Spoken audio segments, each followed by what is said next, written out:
छोटी है पर कमाल की है। कहते हैं जितना ज़्यादा वज़न होता है उतने नीचे रह जाते हैं और जितना कम वज़न होता है उतनी ही ऊँचाई पर जाते हैं।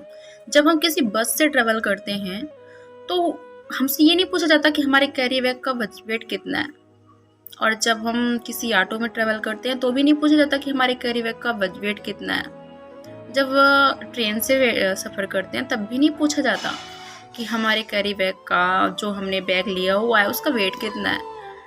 लेकिन जब हम किसी एरोप्लेन से ट्रैवल करते हैं ना, तब हमारे कैरी बैग का, जो हम सामान लिए होते हैं, उसका वेट करते हैं वो लोग।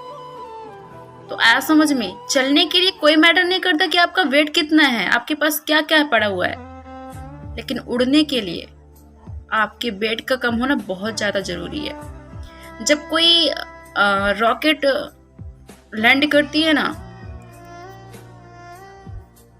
जैसे वो कुछ ऊंचाई पर जाती है, अपना एक पार्ट अलग कर देती है, और ऊंचाई पर जाती है, अपने एक और पार्ट को अलग कर देती है। इससे ये समझ पे आता है कि जितनी ज़्यादा ऊंचाई पे जाना पड़ेगा उतना ही कम वजन होना चाहिए।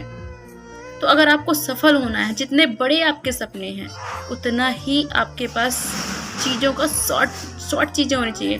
कोई क्या कहता है कि तू नहीं कर पाएगा, कोई कुछ भी करता है, सब कुछ इग्नोर करना पड़ेगा आपको।